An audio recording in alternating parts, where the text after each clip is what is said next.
OK, maintenant, dans la deuxième partie, le sujet souffrir de l'astral. Je voudrais relancer cette deuxième partie avec la fin de la première où on parlait des idoles et des modèles. Et Bernard, dans le développement d'un individu, et surtout quand on vit le processus d'une certaine inconscience sociale, les gens ont tendance à souffrir énormément de la pauvreté de leur vie par manque d'identité, j'imagine, et s'accrochent à des modèles et vont effectivement souffrir de ne pas accéder au mode de vie de ces modèles. Dans quelle mesure une société comme les États-Unis qui ont créé un American Dream, dans quelle mesure on peut dire que ça fait un bien au développement d'un individu de poursuivre des modèles de ce genre-là? L'American Dream et puis les idoles politiques, économiques, musicales. Dans quelle mesure c'est valable?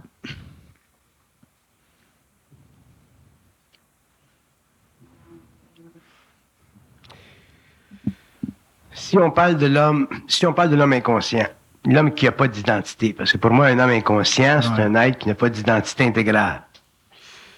Pour l'homme inconscient, les idoles, c'est un support moral.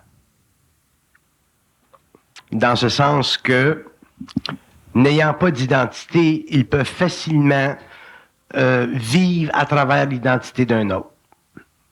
Dans ce sens-là, c'est valable. Autrement dit, dans le sens de l'involution de la conscience, dans le sens de l'astralisation de la conscience, dans le sens de la perte de l'identité de l'homme, c'est valable. Autrement dit, dans la mesure où l'homme poursuit une évolution purement psychologique. Mais à partir du moment où l'homme commence à poursuivre une évolution psychique, c'est-à-dire qu'il commence à entrer en harmonie avec son être intérieur, cette fabrication-là, sociale, qui est souvent monopolistique, retarde l'évolution de l'homme par rapport à la formation de ses centres de gravité. Ce qu'il manque le plus chez l'être humain de l'involution, ce sont des centres de gravité. Un centre de gravité, c'est un centre d'énergie. L'homme en a plusieurs dans son corps, mais c'est un centre d'énergie qui devient une fenêtre d'entrée pour sa lumière. Alors, si ces centres d'énergie-là ne sont pas ouverts à sa propre lumière, à sa propre énergie, ils sont mis en vibration par d'autres forces qui sont extérieures à lui-même et l'empêchent, jusqu'à sa mort, l'empêche de se découvrir lui-même. Donc, il va découvrir les idoles, il va s'instruire de l'historique de ces idoles-là, et en faisant ça, il va automatiquement, par le fait même, perdre de la conscience et perdre de la conscience. Donc, sur le plan social, le phénomène de l'idolâtrie, dans le fond, c'est une forme d'idolâtrie. Sur le plan social, ça a son bon côté évolutif, mais sur le plan psychique, individuel, c'est anti-homme. Ça ne veut pas dire que l'être humain conscient ne va pas apprécier telle personne ou telle personne qui a atteint un certain niveau d'action sociale. Parce que ces gens-là travaillent très fort, ces gens-là nous donnent quelque chose, dans la mesure où ça peut être valable, utile. Mais l'homme ne peut pas assujettir sa propre identité à l'identité d'un autre personnage sur la Terre. Quand une économie, je pense à la société américaine surtout, quand une structure économique est presque fondée sur des idoles, ou du moins monopolise des grands courants économiques en relation avec des idoles, si une démarche, disons, individuelle s'amorcerait, est-ce qu'il n'y aurait pas un certain danger de voir la structure économique ébranlée par le fait de cette force que l'individu prendrait? Avant qu'il y ait beaucoup d'individus sur la Terre qui poursuivent un mouvement de dépendance par rapport à ces forces astrales-là, ça va être très long. D'ailleurs, ça fait partie de l'évolution de l'humanité. Donc ça va durer longtemps. présentement, c'est dans un mouvement plutôt ascensionnel que descendant. Donc, les individus qui font une démarche Mais personnelle. sur le plan individuel, les individus qui font une démarche personnelle, qui vont en arriver un jour à développer leur centre de gravité, ne pourront pas vivre cette illusion fabriquée-là. Ils vont vivre par rapport à eux-mêmes. Mais ça ne va pas les empêcher d'aller voir des films de ces gens-là, qui sont des idoles pour les masses, mais qui sont pour eux simplement des personnages qui créent quelque chose pour leur relaxation astrale temporaire. Le problème avec les idoles, c'est que le gros problème avec ces gens-là, ou avec ce phénomène-là, c'est que l'individu perd son identité. Et la machine sociale, la machine économique, la machine politique qui met en marche, en branle toute cette énergie-là, elle est très puissante et elle fait partie de la civilisation moderne. Et elle fait aussi partie des lois astrales sur la Terre. L'astral utilise les idoles pour empêcher l'homme de rentrer dans son identité. Je donne un exemple, si on retourne dans les années 60. Il y a un film qui vient de sortir, là, comment est-ce qu'on appelle ça? Là? Ça s'appelle The Doors. Ouais, est-ce qu'il y a des gens parmi vous qui ont vu ce film-là? Bon. Là, on a un recul de 20-25 ans. Aujourd'hui, on est capable de regarder ce qui s'est passé dans les années 60 au niveau du mouvement hippie et de voir le grand décalage par rapport à l'irréalité qu'on connaît aujourd'hui, mais à la réalité que ces gens-là professaient dans ce temps-là. C'est un film qui était très bien fait, d'ailleurs. Et quand on regarde Morrison, c'est Morrison qui s'appelle? Jim Morrison. Là, on voit jusqu'à quel point ce type-là était extrêmement astralisé. D'abord, il y avait la drogue, il y avait son contact occulte avec les Indiens, puis on voit l'influence sur les masses, on voit la grande astralisation de ce mouvement-là. Mais les gens, il y a des gens dans ce temps-là, dans les années 60, qui n'ont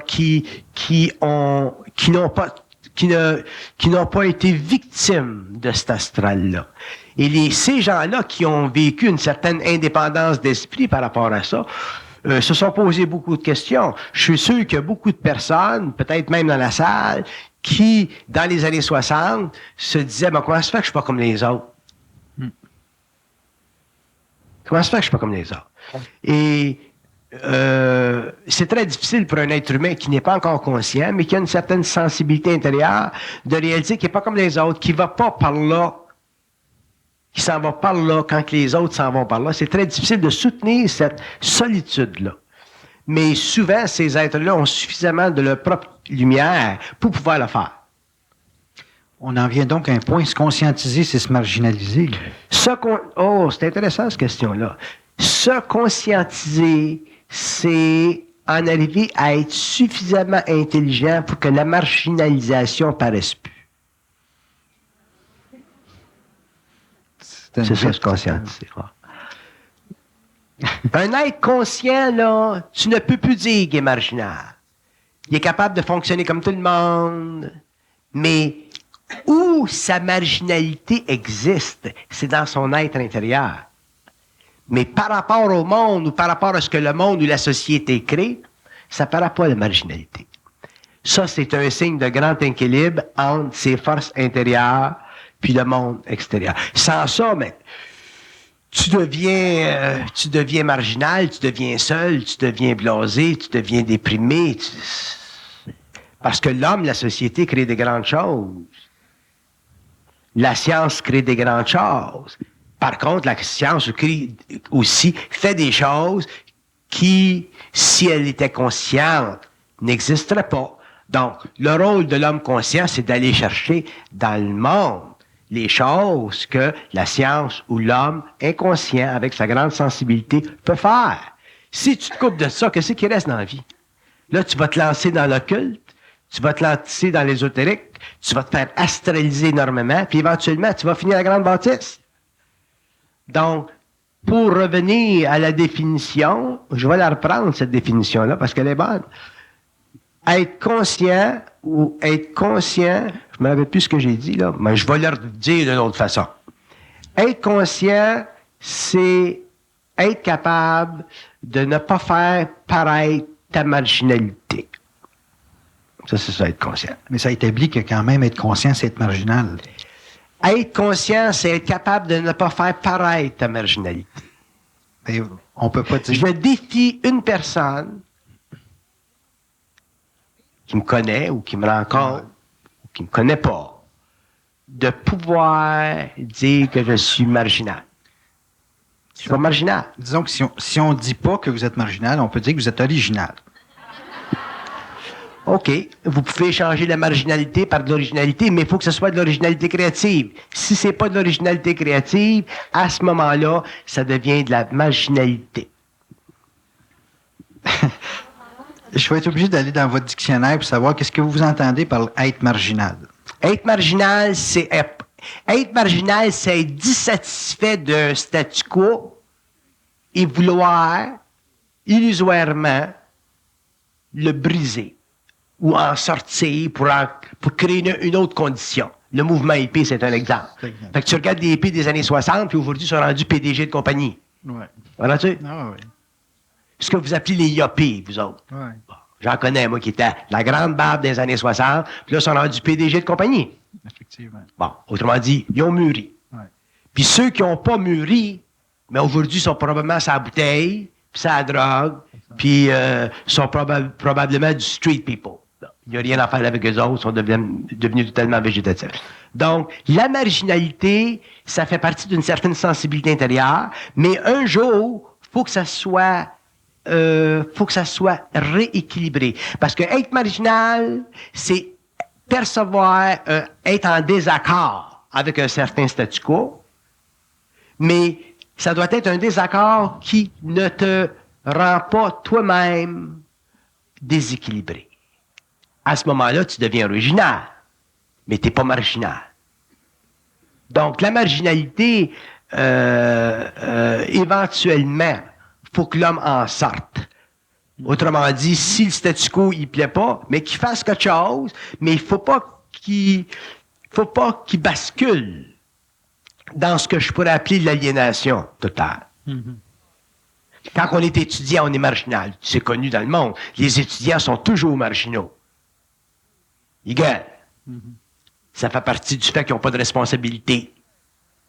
Quand tu n'as pas de responsabilité, c'est le fun de gueuler. Ça t'en donne une. Mm. OK? Puis quand tu commences à rentrer dans le monde, puis tu travailles, puis tu veux comment est-ce que c'est difficile de développer une société, de faire grandir une société, quand tu commences à connaître les contraintes, quand tu commences à réaliser comment c'est difficile de changer les choses à l'intérieur du gouvernement, pour toutes sortes de raisons. Là, tu commences à mûrir, tu commences à moins te prendre au sérieux. Donc, dans la marginalité, ou le phénomène de la marginalité, c'est que les gens qui deviennent marginaux se prennent au sérieux au début. Puis avec le temps, ils se prennent moins au sérieux, puis ils se prennent moins au sérieux, puis ils se prennent moins au sérieux. C'est comme quand tu as 20 ans, tu te prends au sérieux. Quand tu as 60, tu te prends un petit peu moins au sérieux. Quand tu as 40, tu te prends un petit peu moins au sérieux. Mais ça fait partie de l'évolution psychologique de l'ego. Mais si on le regarde sur le plan de l'évolution psychique de l'être, éventuellement, tu ne peux plus être marginal.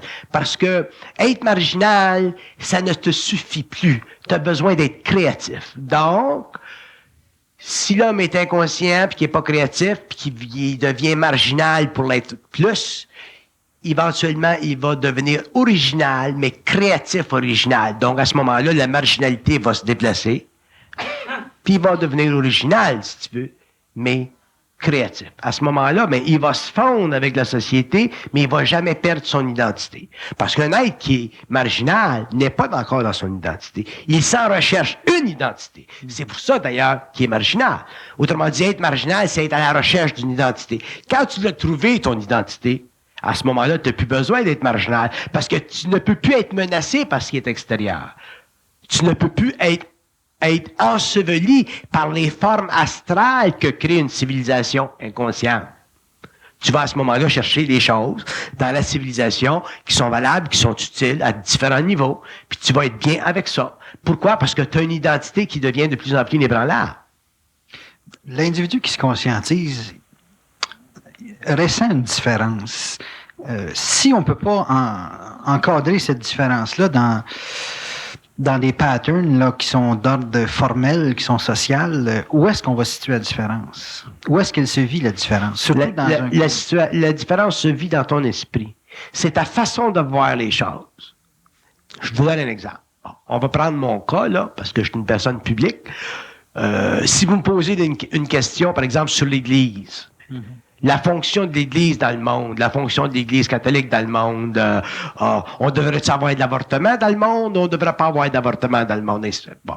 Il y a différents plans par rapport à ces questions-là où je pourrais me situer.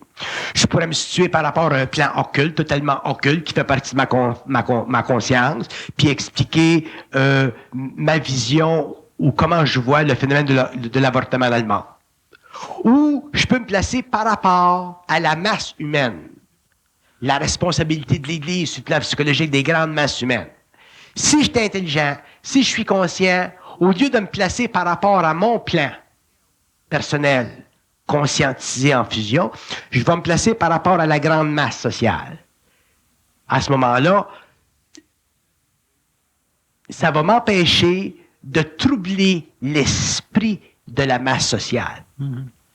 Si je veux aller plus occultement dans le phénomène de l'avortement, ou si je veux aller plus occultement dans le phénomène de l'euthanasie, qui sont des grandes questions aujourd'hui, à ce moment-là, je vais rassembler des gens dans un espace fermé et je vais parler à ces gens-là de ma vision de cette question philosophique-là.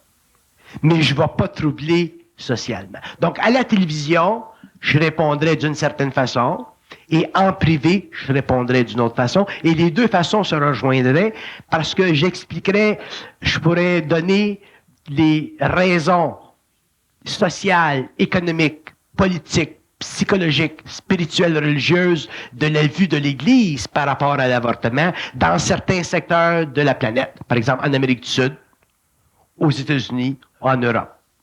Tandis qu'en privé, je pourrais me contenter de simplement expliquer le phénomène de l'euthanasie ou de l'avortement à des individus sans affecter la masse en général. Donc, un homme qui est conscient, qui est original dans sa créativité, ne va pas vivre sa créativité par rapport à la dominante de cette créativité-là. Il va lui-même placer la dominante de la créativité au niveau où elle va être le plus utile. Donc, c'est plus utile si je suis à la télévision et que je parle à des masses humaines de l'avortement en fonction de l'intelligence que, par exemple, l'Église peut avoir ou le gouvernement peut avoir dans un cadre restrictif, évolutif de ce phénomène-là. Si, par contre, on vient me voir et on me dit, mais Monsieur Bernard, on aimerait ça que vous me parliez de l'avortement ou de l'euthanasie ou de whatever, d'une façon plus occulte, qui ne troublera pas les masses sociales, parce que quand tu parles à la télévision, tu as automatiquement une responsabilité sociale. Un être humain ne peut pas se permettre, dans un système ouvert comme la télévision, qui rentre dans tous les foyers, j'ai des gens qui t'ont pas demandé ton opinion, qui ont leur opinion, donc tu n'as pas le droit de rentrer dans la vie privée des gens, puis arriver avec des éclaboussures d'opinion, parce que tu es trouble. À ce moment-là, tu vas rassembler des gens qui veulent ton opinion. Donc, il y a des gens qui vont dire, ben Bernard, nous ferais-tu une conférence sur l'euthanasie? Qu'est-ce que c'est la relation entre le monde de la mort puis la responsabilité psychologique et éthique de la mort vue d'un point de vue médical, vue d'un point de vue d'un membre d'une famille? Là, à ce moment-là, ben je vais faire une séance fermée où je troublerai pas l'esprit du public à travers un écran de télévision qui rentre chez des millions de personnes qui ne m'ont pas demandé mon opinion. Mais s'il y a des gens qui me demandent mon opinion, à ce moment-là, je vais leur donner, mais en circuit fermé. Alors, c'est ça le discernement et c'est ça la lucidité. Et c'est probablement une des raisons pour laquelle j'ai pu, pendant des années, demeurer à l'abri des invectives, parce que je respecte la conscience de la masse. Et à la fois, je me donne la capacité d'aller plus loin dans l'ouverture de la conscience des individus, mais qui me demandent mon opinion. À ce moment-là, il y a un équilibre. Donc, à ce moment-là, tu n'es plus marginal. C'est ça de la créativité originale. Sans ça, sans ça, tu utilises un entrée dans la vie des gens. Quand je parle de la vie des gens, là, je parle des gens, des bons catholiques qui vont à l'église depuis des années de temps, puis qui ont leur foi. Tu peux pas arriver dans le monde avec tes idées de Bernard de Montréal puis troubler la vie de ces gens-là. Parce qu'à ce moment-là, c'est un manque de responsabilité. Puis le faire et troubler la vie de ces gens-là, ça ne les aiderait pas. Même si les idées sont intéressantes, parce qu'ils ne sont pas psychiquement et psychologiquement capables de supporter un choc comme ça, à des convictions qui, pour eux, sont profondes. Donc, de l'intelligence créative, c'est très, très créatif. Ce n'est pas psychologique, ce n'est pas égocentrique, ce n'est pas basé sur les appétits de la personnalité. C'est en fonction du pouvoir de l'homme de diriger dans différents secteurs de la société des courants d'énergie qui sont utiles à ces différents secteurs-là. Ça demande beaucoup de lucidité. C'est très anonyme aussi. C'est très anonyme. C'est pour ça que je dis à ce moment-là, tu n'es plus une personne marginale.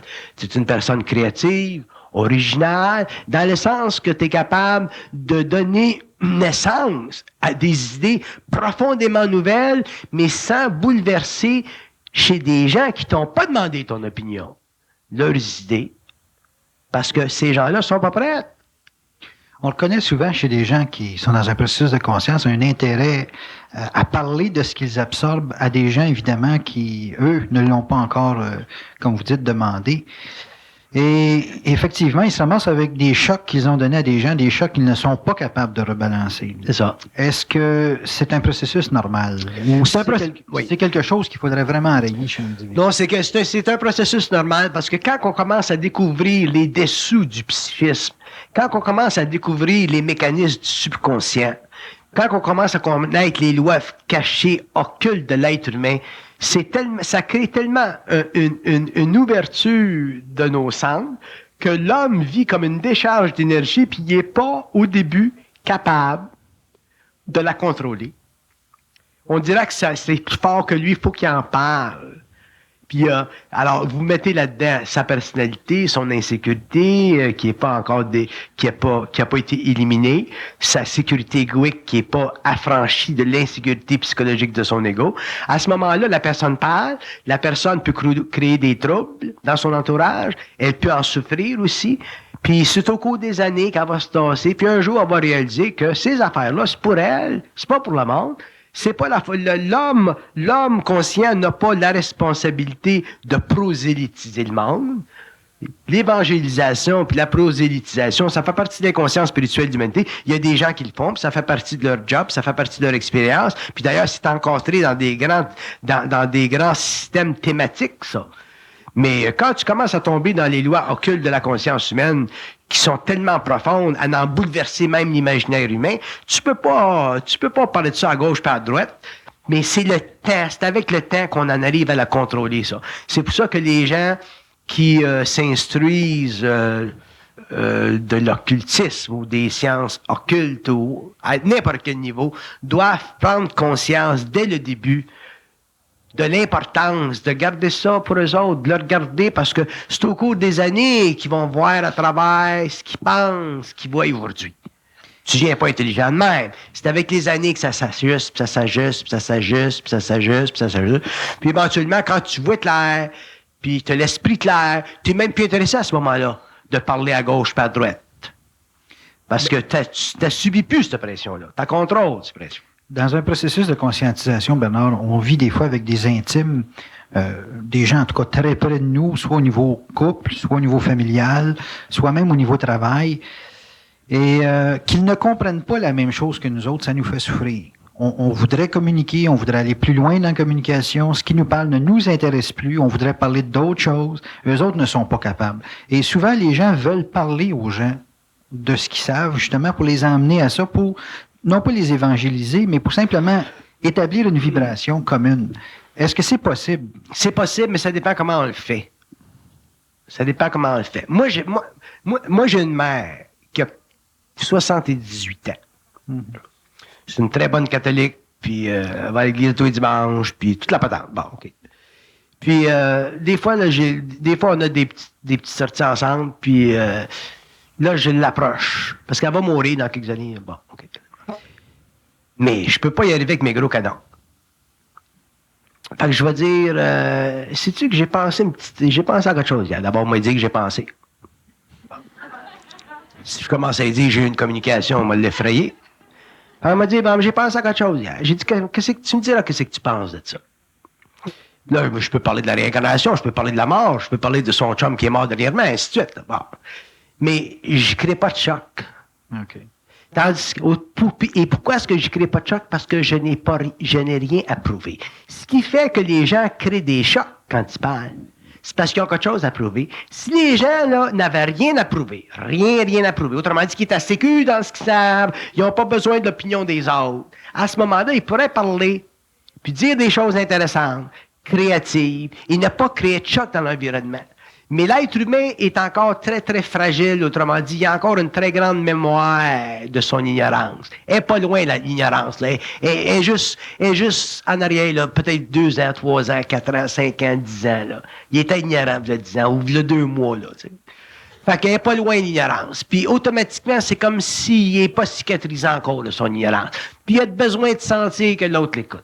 Puis c'est ça qui fait que les gens, quand ils parlent de choses qu'ils savent ou qu'ils ressentent ou qu'ils ont entendu parler, ne sont pas capables de communiquer cette vibration-là d'une façon objective, avec un certain rythme, en respectant le rythme d'absorption de l'autre. Il y a trop d'ego, il y a trop d'empressement. Et c'est ça qui fait que la communication est difficile. Sinon, les gens l'écouteraient. Moi, ma mère, elle me dit des fois, elle me dit, ouais, c'est bien intéressant ce que tu dis, mais j'amène ça d'une façon facile pour un âge de 78 ans. On parle de la mort, ben, faut pas que je l'énerve. Ouais. Fait que, l'autre fois, elle me demandait, elle dit, ça existe-tu l'enfer? Le curé, il dit que l'enfer, ça existe, puis il y a d'autres curés qui disent que l'enfer, c'est la terre. Bon, ben j'ai dit, ça dépend comment tu le regardes. J'ai dit, peut-être qu'il y en a 2. Il y en a un sur la terre, puis il y en a un de l'autre bord. Fait qu'au là, il y en a 2. Si je dis qu'il y en a qu'un de l'autre bord, elle ne voudrait pas y aller l'autre bord. Fait qu'en disant qu'il y en a un ici, qu'il y en a un de l'autre bord, ça balance. Fait que tu y amènes ça lentement comme ça, tu sais. Mais si je rentre dans mes gros canons occultes, puis le haut astral, puis le bas astral, puis ouais, donc, puis le centre de la Terre, mais à ce moment-là, elle est faite. Elle dormira pas. Elle va prendre des pilules. Fait que c'est ça du respect. Faut que tu respectes les gens, puis faut que tu puisses la contrôler, puis tu vas la contrôler ou l'homme va la contrôler dans la mesure où il ne sentira pas qu'il y a quelque chose à prouver. Fait que pour répondre à votre question, le problème avec les gens qui parlent à d'autres de choses qui sont dans un sens occulte ou très intuitif ou d'ordre psychique, le problème, c'est lié au fait qu'il y a encore en eux un sentiment, un besoin de prouver ce qu'ils disent ou d'avoir une réflexion de ce qu'ils disent pour se sécuriser eux-mêmes. C'est ça le problème. Je vais aller plus loin dans la question. Est-ce que c'est possible pour une personne qui est en processus de développement de conscience de vivre avec un individu qui veut rien savoir d'un développement de conscience? De vivre avec, là, en couple, là, ou dans une maison. On parle, entre autres, des enfants. Disons, les parents se conscientisent, mais les enfants, eux autres, ils veulent s'astraliser. C'est pas à peu près. Si les parents sont intelligents puis qu'ils voient que les enfants veulent s'astraliser puis qu'il n'y a rien à faire avec eux autres, laissez-les vivre leur astralité. Peut-être que dans 4 ans, 5 ans, ils vont changer. Mais à votre question, il y a des antécédents. Si les enfants sont pas capables aujourd'hui de vous écouter dans un mouvement de langage créatif, c'est parce que vous n'avez pas créé les bases dans leur jeunesse. Moi, j'ai une fille de 18 ans avec laquelle j'ai des grandes conversations occultes, mais j'ai bâti ça depuis qu'elle est petite, puis elle est petite. Fait qu'aujourd'hui, elle s'amuse, puis elle sort, puis elle a du fun, puis elle s'astralise, mais son esprit est disponible à être en harmonie avec le mien. Mais si je ne l'avais pas préparé de longue date, elle ne sera pas intéressée, elle sera intéressée qu'au petit gars. OK, mais pour la personne qui a commencé à développer... À ce moment-là, les gens qui ont commencé tard, puis qui ont pris conscience tard, à se développer, ainsi de suite, puis qui n'ont pas pu élever leur enfant déjà dans une certaine conscience, prenez un break, commencez à vous occuper de vos oignons, puis après ça, les enfants découvriront que vous en avez des oignons. Fait que et avec votre conscience spectaculaire chez vos enfants qui sont en train de découvrir le monde, qui sont impressionnés par le monde à tous les niveaux. C'est une illusion. Occupez-vous de vous autres, puis faites votre propre cheminement de vous autres. Puis avec le temps, vos enfants, ils vont découvrir que vous avez pas mal d'allure. Là, vous n'avez pas d'allure encore, là, pour eux autres. Mais avec le temps, ils vont voir que vous avez pas mal d'allure, vous êtes pas mal fin, puis smart, puis intelligent, puis vous comprenez leur situation. Si vous comprenez leur situation parce que vous avez les cases sensibles pour vous équilibrer à leur case sensible, éventuellement, vous allez pouvoir leur parler de ce que vous savez, puis ça va rentrer. Mais là, si vous arrivez après des séminaires, puis ce que vous commencez de lire d'un livre, ainsi de suite, avec vos gros canons, quand eux autres sont au niveau de Michael Jackson, puis le Prince, puis Heavy Metal, ben c'est évident qu'ils vont vous faire un mur. Ils vont dire, fais tes affaires, là, puis moi, je fais mes affaires. Fait que, il y a un temps pour ça. Puis ça prend une certaine... Ça prend un temps, ça prend une patience. Puis pour les couples. Les couples, au niveau des... Un des deux qui avance plus vite que l'autre, c'est-tu possible? Il y en a toujours un qui est plus avancé que l'autre. Seulement, s'il avance trop vite, puis il veut faire avancer l'autre trop vite, l'autre va se casser une jambe. Fait que c'est encore une affaire de rythme. La première chose qui compte d'abord, c'est de vous occuper de l'autre sur un plan humain. Puis si vous occupez bien de l'autre sur un plan humain, ben à ce moment-là, l'autre va pouvoir s'intéresser à votre plan supra-humain. Mais si vous n'êtes pas capable de vous occuper de l'autre sur un plan humain, autrement dit de réaliser le manque d'intérêt qu'il y a pour ça pour le moment, de peut-être l'inquiétude ou la crainte qu'il y a pour ça pour le moment, à ce moment-là, ben vous allez entrer dans une phase de discordance. Il n'est pas prêt. Il n'est pas prêt, l'autre. Mais s'il n'est pas prêt, puis vous autres, vous êtes prêts, puis vous êtes capable de retenir votre prête, mais dans le temps, il va voir que vous êtes pas mal au bout, il va dire, qu'est-ce que c'est cette affaire-là? Parle-moi en un petit peu. Mais non, c'est pas ça qui arrive. C'est qu'aussitôt que vous sortez d'un séminaire, là, vous arrivez à l'autre qui est pas prête, puis vous voulez le rendre prête. C'est pas du prêt-à-porter, ça, cette affaire-là.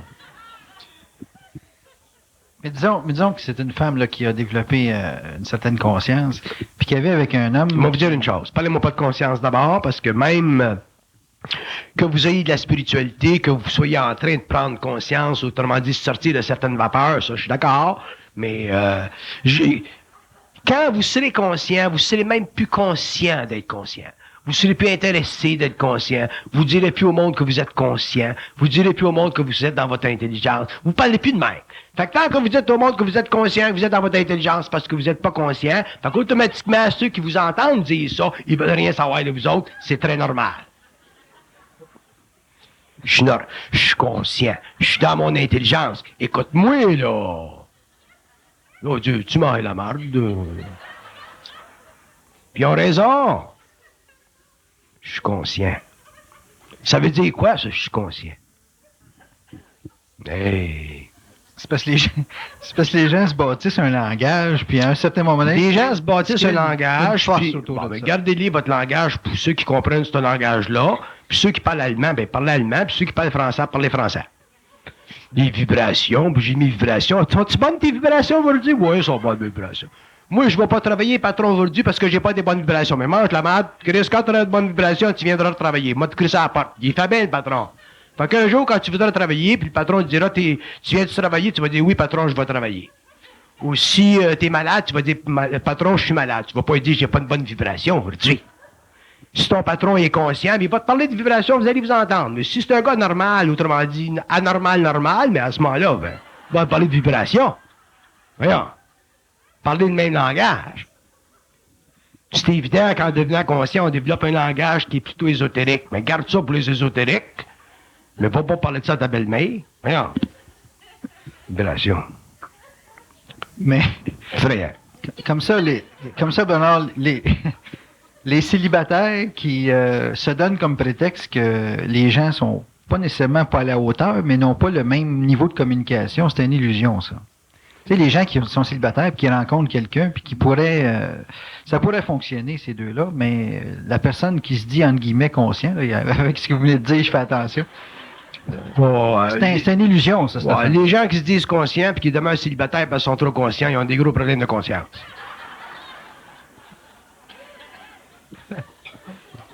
Ouais. Fait que c'est une façon pour bien des gens de s'isoler, ça. C'est une façon pour...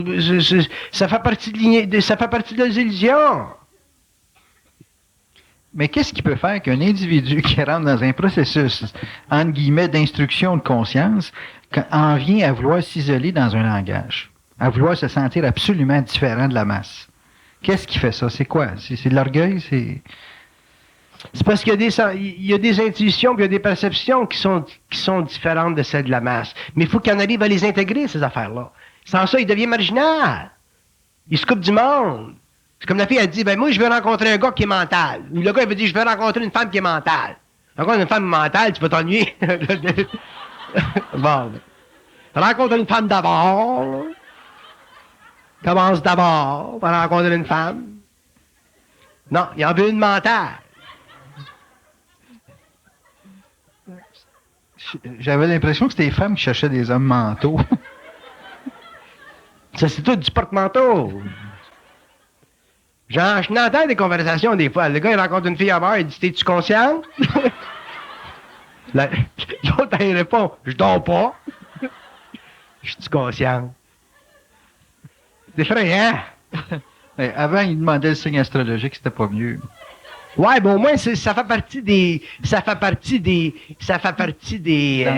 des conversations banales. C'est parce que les gens sont pas assez créatifs. C'est quoi ton signe? Je suis un cochon. Moi, quelqu'un qui me demandera qu'est-ce que c'est mon signe, j'en sortirai à tout un. Hippopotame, n'importe quoi. Hey, gars. Là, il vous dirait, fais pas le coq. C'est effrayant. Mais dans les... C'est difficile de revenir au sérieux. Dans les conditions où les gens, disons, vivent évidemment avec une base d'inconscience, c'est réel. On peut être dans un milieu qu'on sent inconscient. Là-dessus, il faut se le donner. Là.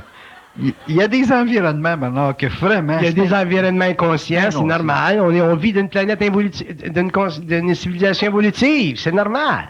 Par contre, il y a des gens dans le monde qui sont très, très intéressants, qui sont inconscients, mais qui sont très sensibles. Ouais. Il y a des gens dans le monde, c'est plein de gens dans le monde qui sont... Il y a des patrons, il y a du monde qui sont des gens normaux, inconscients, mais qui sont sensibles, des gens équilibrés, des gens des bons travailleurs, des gens qui sont généreux, hein, whatever. Mais la conscience, c'est un autre pain de manche. Puis la conscience, l'homme vient à la conscience individuellement. Mais si tu commences à te couper du monde parce que t'es conscient, t'es fait à l'os. T'es fait. Oui, mais il y a des milieux que vous êtes plus capable de fréquenter à cause... Il y a des milieux que tu ne fréquentes plus. Il y a des milieux que tu ne fréquentes plus, mais tu t'es créé dans ce processus-là des milieux que tu fréquentes. Mais ça ne t'empêche pas d'aller dans ces milieux. Moi, pour répondre à votre question, parce que je sais que c'est une question qui touche à beaucoup de gens. Si quelqu'un m'invitait et disait, bon, ben, Bernard, je t'invite, c'est bon, je rencontre un homme d'affaires. Puis il me disait, bon, ben, je t'invite à prendre un drink d'un club un soir. Je vais y aller. Ouais. Penses-tu que je vais dire, je suis conscient, je vais pas dans ces places-là? Je vais y aller. Je vais prendre un petit verre de vin. Je vais prendre même, peut-être prendre un scotch avec de l'eau. Puis je vais y parler, puis on va parler d'affaires. Mais si je commence à dire, ah ben moi je suis conscient, je ne vais pas dans les clubs, puis je suis conscient, puis je fais impossible, le gars il va dire, bon ben reste là, laisse faire, là, Tu peux pas faire ça. Okay. Ça, c'est de la marginalité. Ça, c'est comme les gens qui disent, ah ben moi je mange pas de viande. Fait que tu t'en vas dans un gros party, là, il y a de la viande, mange pas. On va lui donner un tout de pique. Il est pas capable, là, un soir, manger de la viande. T'sais. C'est encore des illusions. On est plein de même, on est du stock, tu sais. On est bien conscient. Êtes-vous capable? Seriez-vous capable? Moi, j'appelle ça conscient. On est conscient. Mais sérieusement, seriez-vous capable d'être dans un environnement, là, j'essaie de l'imaginer le plus aristocratique possible, à force de rire, on finit qu'on se désarticule. Et puis, de rester vraiment anonyme, là. J'essaie, moi, dans ma tête, de vous voir là, dans un milieu là, de gens, là, tu sais, avec le petit doigt sur la tasse de café. Mais tu es obligé d'être anonyme. Ouais, mais combien d'heures que vous seriez capable de rester? Aussi longtemps que je veux. Seulement la chose, ce qui arrive, c'est que quand tu as une conscience, tu t'en vas dans un milieu huppé, comme vous dites, déjà, si tu y vas, c'est parce que tu as des raisons. Si tu y vas, tu as des raisons. Peut-être que tu y vas pour rencontrer une personne, mais tu as des raisons. Tu y vas toujours pour des raisons. Okay. Moi, je peux pas aller quelque part sans raison. Fait que j'y vais pour des raisons. Puis à ce moment-là, mais s'il y a une personne que je dois rencontrer dans 25, je vais rencontrer la personne, puis je vais l'isoler des 25, mais les autres, ça va pas m'empêcher de parler de la pluie puis du beau temps, ou de la politique, ou de l'inflation avec eux autres. Mais c'est pas ça qui m'intéresse. C'est l'autre personne qui m'intéresse. Fait que tu te mélanges, puis tu es anonyme. C'est très intéressant. C'est très valable. Je suis allé en France dernièrement. Là. Je rencontre des gens intéressants. Mais j'ai pas besoin de leur compter ma vie. Puis il y a des gens, mais tu vas plus loin parce qu'ils sont prêts. Tu vas là justement parce qu'ils sont prêts. Mais il faut que tu la contrôles, cette énergie-là. Sans ça, mais c'est elle qui te contrôle. Puis là, tu deviens marginal. Donc, c'est une illusion de penser qu'on peut souffrir de manquer d'échange avec un environnement quelconque. De la façon que vous parlez, on pourrait échanger dans n'importe quel pays. Dans n'importe quel environnement. J'ai rencontré un homme en avion quand je suis revenu de France. Un PDG d'une compagnie européenne. Puis on a parlé de la politique japonaise puis l'influence du Japon sur l'économie occidentale. Je suis pas allé dans mes grosses patentes occultes là, concernant la fonction du Japon dans l'évolution de la race humaine, et ainsi de suite. Je t'ai resté ça bien terre à terre. Puis il a trouvé ça bien intéressant. On a eu du fun, puis j'ai dit, quand je suis arrivé à l'aéroport, j'ai dit, je vais vous donner mon numéro de téléphone, mais on pourrait se prendre un petit café ici à Montréal, puis quand vous serez à Paris, mais je vous redonnerai un petit coup de téléphone, puis on ira manger chez Procop. Ben, fait que c'est le fun, c'est intéressant. Si le type, pour une raison que je saurais, pourrait être amené plus loin dans le discours au cours des mois ou des années, bon, j'irai plus loin. Puis si ça s'arrête là, ben j'arrête là. Mais au moins, je peux échanger avec nous. On a échangé au niveau de la politique française. On a échangé au niveau du nouveau premier ministre, Edith Cresson, puis sa relation avec, ou ses idées sur le Japon, et ainsi de suite. Ça a été très intéressant. Fait que tu peux pas rester pogné, accroché dans tout le côté occulte de la conscience. Sans ça, tu vas avoir très peu de chum. Fait que c'est un système d'élévateur. Faut que tu montes au 7e, faut que tu descendes au rez-de-chaussée. Si t'es pas capable de faire le mouvement d'élévateur, mais tu vas rester pogné au 7e. Puis laisse-moi te dire, tu voyageras pas bien gros. Mais comment est-ce que vous faites pour savoir que vous pouvez aller jusqu'à un certain niveau? Ça, c'est vibratoire. Tu le sais. C'est vibratoire. Tu le sais, ça. Puis la personne, sais-tu qu'elle ne peut pas aller jusqu'à un certain niveau? Je vais donner un exemple. Souvent, les gens vont me dire, bon, qu'est-ce que vous faites dans la vie? Là, ça dépend de qui c'est que je rencontre. Des fois, elle m'a fait mon niaiseux, je vais dire, ben, je suis un chauffeur de taxi. Puis, là, c'est parce que si je dis que je suis un chauffeur de taxi, c'est parce que la conversation ne va pas durer longtemps, nous autres. Bon. Ou je vais dire, je t'écrivain. Mais si je dévoile, plus tu dévoiles, mais plus tu es obligé de répondre à leurs questions, parce qu'ils vont avoir des questions. Qu'est-ce que vous écrivez? Bon, ben, je vais dire, j'écris ça par la psychologie. Pour me donner quelque chose, un cadre. Bon. Ah, ben, ça fascine tout le monde, la parapsychologie. J'ai jamais rencontré personne qui n'est pas intéressé à la parapsychologie. Surtout en Europe. Bon, à parapsychologie. Mais là, qu'est-ce qu'ils vont dire? Bon, ben, là, peut-être que le gars, il va dire, qu'est-ce que c'est votre signe? Ou ça m'intéresse, ou j'ai lu un livre sur Life after Death. Fait que là, tu vois qu'il y a un petit filet. Un gars qui a lu La vie après la mort, ben là, tu peux commencer à aller un petit peu plus loin. Quelqu'un même qui s'intéresse à l'astrologie, tu peux aller un petit peu plus loin. Mais si le gars, il dit, la parapsychologie, ça, je crois, tu y parles du smoke meat. T'arrêtes là. Ça fait que c'est comme ça que ça marche, tu le sais. Fait que tout est vibratoire à ce niveau-là. Tout est vibratoire. Des fois, je vais leur dire, ben, je suis président de conseil d'un certain nombre de sociétés. Fait que là, ben, ça va le situer par rapport à moi en tant que businessman. Puis si je vais aller plus loin, ben, je vais dire, ben, j'ai un petit hobby, j'écris des livres en parapsychologie. Ah, vous avez écrit là, ça là. Fait que ça va se développer. Fait que peut-être que c'est un homme d'affaires, un PDG qui s'intéresse aussi à ça. Parce que tout le monde a eu des expériences dans la vie. Fait que c'est comme ça que ça marche. Je comprends bien, l'individu qui est sûr de lui, il peut se créer les personnages qu'il veut selon les événements. Créer les personnages que tu as besoin pour créer un buffer. Tu peux pas arriver dire, je suis Bernard de Montréal. Fait que tu te crées des personnages. Fait qu'éventuellement, tu vas te créer des personnages en fonction de ton environnement humain. Fait que là, tu respectes l'autre, tu respectes la dimension de l'autre, puis tes personnages te permettent de rentrer dans un processus créatif avec eux autres. Sans ça, ben là, c'est too much. Bon, ça, c'est le côté où vous respectez les autres.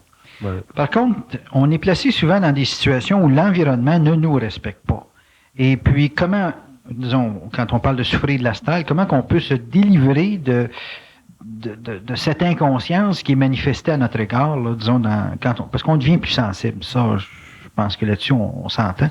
On devient plus sensible à certaines choses, et puis c'est vraiment une forme de petite névrose là, qui peut ne pas être perceptible chez l'autre. Comment vous protégez contre un excès d'astralité venant ou un excès d'inconscience, ou un excès de comportement? Vous coupez, vous... Mais ça dépend des centres de gravité. Plus on a un centre de gravité développé, moins l'environnement nous affecte.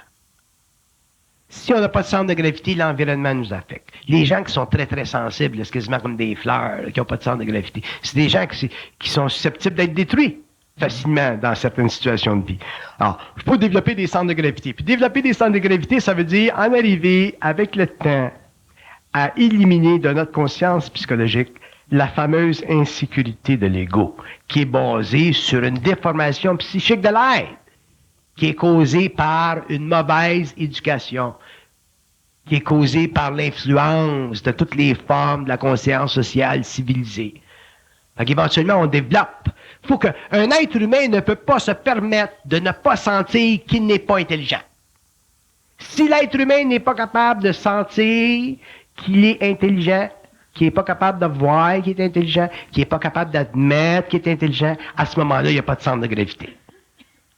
Évidemment, il y a des gens qui vont venir puis qui vont contester ou qui vont créer un dialogue qui va faire en sorte qu'ils vont mettre en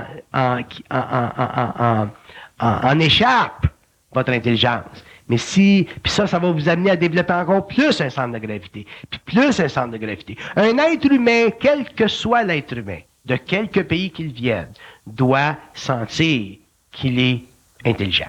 Alors, pour les êtres humains, il y a des êtres humains, je vais vous donner l'exemple, sur l'échelle de l'évolution, si on prend des Haïtiens, par exemple, il y a des Haïtiens qui, pour eux autres, leur self-respect, c'est au niveau de leur la dignité qu'ils ont par rapport à eux-mêmes et qu'ils veulent que les autres respectent. C'est très fort avec eux autres, ça. Bon, mais ça fait partie déjà d'une certaine conscience. Quand on tombe dans des étapes plus évoluées de la conscience humaine, comme dans un monde occidental, où on est allé à l'école, on a pris des cours, où on a une certaine éducation, une certaine formation, qu'on a une certaine sensibilité, il n'y a pas de raison que l'homme moderne d'aujourd'hui ne sente pas son intelligence, qui est intelligent. S'il n'y a pas ça, il n'y a pas de centre de gravité. Une fois qu'il y a ça, puis qu'il en prend conscience, à ce moment-là, dans la lutte avec l'extérieur, que j'admets, éventuellement, ça va devenir plus fort. Parce que faut que l'homme en arrive à détruire le doute de son impuissance. Il faut que l'homme en arrive éventuellement, l'homme conscient en arrivera éventuellement à vivre ou à connaître ou à reconnaître chez lui ce que j'appelle la suprématie psychologique. La suprématie psychologique, c'est la capacité mentale de l'homme d'atteindre un niveau de conscience suffisamment intégré pour ne plus être bousculable de l'extérieur, quel que soit l'effort. Donc, tu peux pas empêcher le monde. On va prendre des politiciens, par exemple. Surtout, disons, aux États-Unis. Un politicien aux États-Unis, s'il veut demeurer dans la course, il faut qu'il puisse être conscient de son intelligence et aussi développer des buffers contre la conscience ou l'agressivité des masses autour de lui. Sans ça, il fonctionnera jamais, le gars. C'est un métier qui est très difficile à être politicien parce qu'on est toujours en conflit avec multiples sources de mentalités qui sont contre nos perceptions. Donc, il faut des centres de gravité, puis un politicien, ça a certains centres de gravité. Alors, l'homme, c'est la même chose. L'homme qui se conscientise, il faut qu'il développe des centres de gravité, sinon, sa sensibilité ne sera pas suffisante pour l'amener à aller plus loin dans l'évolution de sa conscience, puis dans le développement de son mental. Être sensible, c'est passé.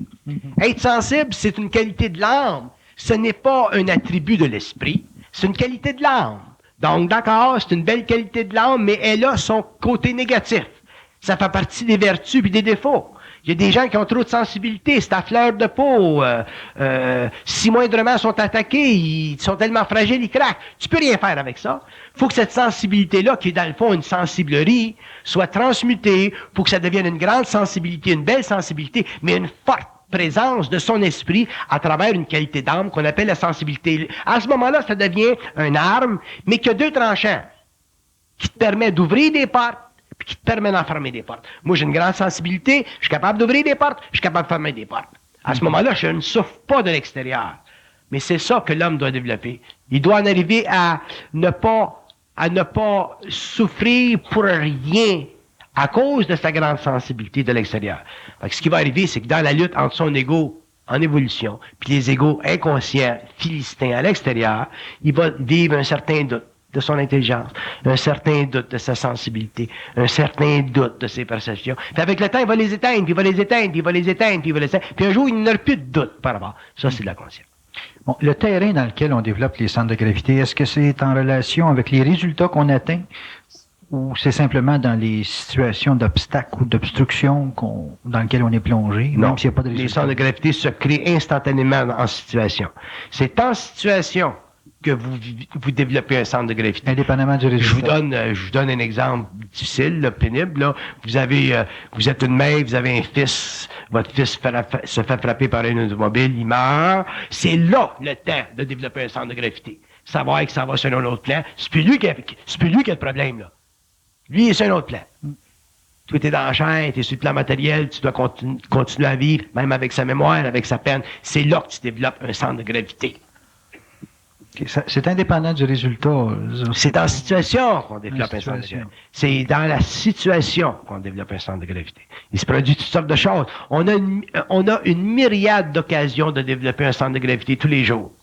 On n'a pas besoin de rechercher. Ah non. Recherchez rien, non, assez. La vie est pleine de merde. Cherchez-en pas d'autres. Vous allez devenir des spécialistes de l'emmerdement. Non, il y en a assez. La vie, elle est difficile. Elle est faite pour ça parce que la Terre, c'est une école. Oui, c'est vrai. Sans ça, vous allez devenir des masochistes. Puis là, vous allez réellement basculer. Non. La vie, elle est faite pour être difficile. Elle est programmée pour être difficile. Chaque être humain est programmé. Ça fait partie de vos horoscopes. Ça fait partie de vos thèmes astrologiques. Puis à l'intérieur de cette programmation-là, si l'homme est conscient, si l'homme se conscientise, si l'homme commence à voir à travers toutes les sciences qu'on a aujourd'hui comment ça fonctionne, à ce moment-là, vous développez des centres de gravité. Puis un jour, l'homme en arrivera à ne plus être violable par la vie. Là, il sera libre, l'homme aura conscience de sa destinée, l'homme saura ce qui s'en va, l'homme contrôlera son énergie, l'homme sera plus influençable de l'extérieur, l'homme sera totalement créatif, il sera plus marginal, il sera original dans sa conscience.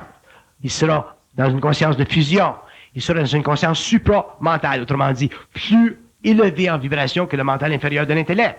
C'est ça l'évolution de l'homme. Mais c'est en situation que ça se crée. OK, on parle de lucidité. Est-ce qu'une personne, c'est intelligent d'éviter d'être mis en situation? D'éviter d'être mis en situation? Ben, disons, on parle des fois d'être lucide. Tu ne te mets pas en situation. C'est évident que tu ne te mets pas toi-même en situation. Une personne qui se mettrait en situation pour se tester, pour voir si elle a des centres de gravité, ce serait une personne qui serait réellement ridicule. Ah non, mais il lui est proposé par les événements une mise en situation. La personne voit il lui est proposé une sorte de test, ni plus ni moins. Est-ce que c'est une preuve de lucidité d'éviter la mise en situation? Évidemment. Donc, est-ce que être lucide, ça présuppose déjà un centre de gravité? Être lucide, c'est avoir développé un centre de gravité. Donc, ce qu'on évite comme problème dans la vie est fondé sur un acquis de centre de gravité. Quoi? Les problèmes qu'on évite Les problèmes qu'on évite sont basés sur un certain niveau de discernement. Qui est fondé sur un centre de gravité? Qui demande un certain centre de gravité, oui. Donc, on peut mesurer notre centre de gravité sur par les rapport problèmes au discernement qu'on a puis les problèmes qu'on évite, oui. OK. Oui. Les gens là, qui sont toujours dans la merde, qui se mettent toujours les pieds dans les plats, c'est des gens qui n'ont pas de centre de gravité. Ouais. Parce que quand une personne se met les pieds dans les plats une fois, d'accord, no problem. Mais 2 fois, puis 3 fois, là, c'est de la connerie. OK. T'as pas l'expérience de l'affaire, tu t'en prends une mesure, tu l'ajustes nord. Après ça, il y a une autre affaire qui va venir, tu l'ajustes. Fait qu'éventuellement, tu deviens tellement habitué, instantanément, de mettre de l'ordre dans ta vie, puis de l'ordre dans ta vie, qu'éventuellement, ta vie devient un ordre nouveau. À ce moment-là, tu es lucide, la vie, tu es bien dans ta peau, puis il peut rien se produire que tu ne peux pas, j'ai un terme anglais, que tu ne peux pas handler. There's nothing you can do that you can't handle. Ta fille meurt, tu es encore régi par les lois d'accident. Tu peux avoir des accidents, il peut se passer des affaires. Mais tu vas pas casser. Puis tu vas encore développer des centres de gravité. Puis tu vas encore développer ton centre de gravité. C'est comme ça que ça marche. Parce que l'évolution et le développement de la conscience supramentale, ça n'a pas de fin. Autrement dit, même quand l'homme sera arrivé à un point où il devra losser son corps matériel, quand il sortira de son corps matériel, il passera directement au plein intellect. Donc, ça n'a pas de fin, cette affaire-là. Mais tant que l'homme est dans la matière, il faut qu'il apprenne à utiliser toutes les expériences de tout ce qui se passe au niveau événementiel et le transmuter sur place. Ça développe des centres de gravité, ça l'amène à un grand discernement, ça l'amène éventuellement à la lucidité, ça l'amène à l'intégration de son énergie, puis à un haut niveau de fusion, à un haut niveau d'intelligence créative. C'est ça le but de l'évolution future de l'homme. OK, donc une première fois dans une expérience qui n'est pas connue, c'est ça une mise en C'est situation. normal. Mais 2, 3, 4 fois, là, ça devient un manque de lucidité. C'est un manque de discernement. Parlez pas de lucidité, ça n'existe même pas à ce niveau-là. Puis il va venir un point, il viendra un point où un événement viendra, puis l'homme saura instantanément s'il doit aller par là ou par là. Il n'y aura même plus besoin de vivre d'expérience. Si vous me demandiez qu'est-ce que c'est être lucide, je vous dirais que être lucide, c'est ne plus vivre sur la terre d'expérience. C'est de vivre simplement de conscience créative. L'homme en arrivera à ne plus vivre d'expérience. En attendant, l'homme vit d'expérience. Donc, à l'intérieur de ça, il développe du discernement. Il développe ses centres de gravité. C'est la chose la plus importante pour l'homme de développer les centres de gravité. C'est pas tellement la conscience occulte, les connaissances occultes de l'invisible. C'est pas ça qui compte. C'est sa capacité sur le plan humain, dans son enveloppe matérielle, dans son enveloppe charnelle, de pouvoir dealer émotivement avec la vie tout le temps.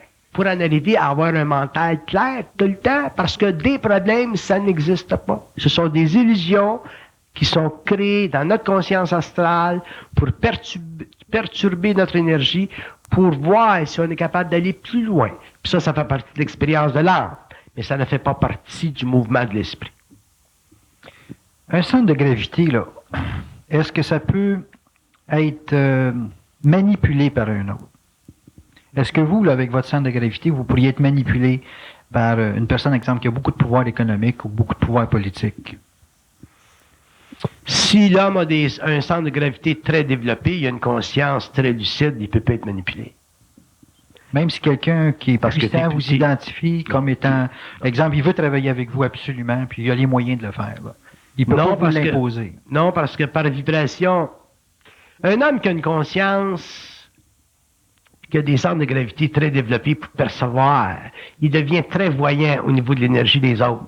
Donc, même s'il rencontre une personne qui a, comme vous dites, les moyens pour travailler avec lui, s'il ne sait pas, parce que là, tu es rendu dans le savoir, s'il ne sait pas que la personne a de l'esprit, il va couper. Un homme conscient ne peut pas travailler avec une personne qui n'a pas d'esprit. C'est l'esprit qui compte. Parce qu'avec de l'esprit, tu peux faire énormément de choses. Ça n'a plus de fin, ça crée une alliance qui n'a plus de fin. Tandis que si une personne a simplement des moyens matériaux, mais qui n'a pas d'esprit, il y a une finalité à ça. Okay. Donc, non. Un être conscient, un être lucide, c'est pas influençable. Ni intérieurement, ni extérieurement.